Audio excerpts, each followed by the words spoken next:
بہت پریشان، رات کو سوئے، خواب میں دیکھا کہ امام زمانہ کا خیمہ لگائے، وہاں گئے، کہا کہ مولا یہ میری حالت، کہا کہ تم برابر کے خیمے میں جاؤ، وہاں میرا نائب بیٹھا، وہ اسی زمانے کے ایک عالم، وہاں گئے اور نائب نے ان کو ایک دعا بتائی جو شیخ عباس قمی نے مفاتیح میں فجر کے اعمال میں لکھی. جب بہت آپ پہ پرابلم آ جائے، کوئی راستہ نہ ہو، نکلنے کا ہر راستہ بند نظر آئے،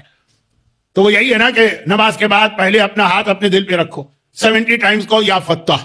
اس کے بعد یہ دعا پڑھو جو میں 2 دن سے خطبے میں خطبہ بنا کے پڑھا، کیونکہ وہ خطبہ بھی لا حول ولا قوت الا باللہ توکلت علی الحی الذی لا یموت الحمدللہ الذی لم یکن شریک فی الملک ولم یکن ولی من الذل وکبرہ تکبیرا. اصول کافی میں یہ جو ہے چھوٹی سی دعا یہ الگ آئی ہے، سیپریٹ. اس واقعے میں تو یہ پارٹ بن کے آئی ہے نا 3 دعاؤں کا. رسول خدا کے صحابی نے کمپلین کی بہت پرابلم، رسول نے یہ دعا ان کو الگ سے تعلیم کی، یہ الگ تھی. لیکن امام زمانہ نے یا فتح پلس یہ اور پلس وہ دعا جو چھٹے امام نے ایک دفعہ ارشاد فرمائی کہ مجھے تعجب ہے اس مومن کے اوپر جو 4 پرابلم میں پھنس جاتا ہے اور پھر بھی قرآن کی یہ 4 آیتیں نہیں پڑھتا. اسے اگر کوئی رزق کا مسئلہ ہوتا ہے وہ کیوں نہیں پڑھتا ہے ماشاء اللہ لا قوت الا باللہ، جو کل میں نے ماشاء اللہ لا قوت الا باللہ الگ سے بتائی تھی، لیکن یہ پارٹ ہے اس 3 دعاؤں کا جو ملا کے امام زمانہ کے نائب کے ذریعے ان کو پہنچی اور پھر ان کے سارے پرابلم ود ان ڈیز ختم ہو گئے. اور چھٹے امام کی دعا میں تو، چھٹے امام کے فرمان میں تو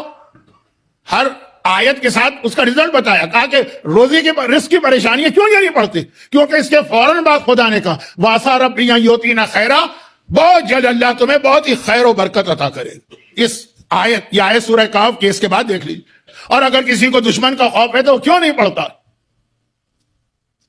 حسبنا اللہ ونعم الوکیل، کیونکہ اس کے فوراً اللہ نے کہا فانقلبوا بنعمت من اللہ،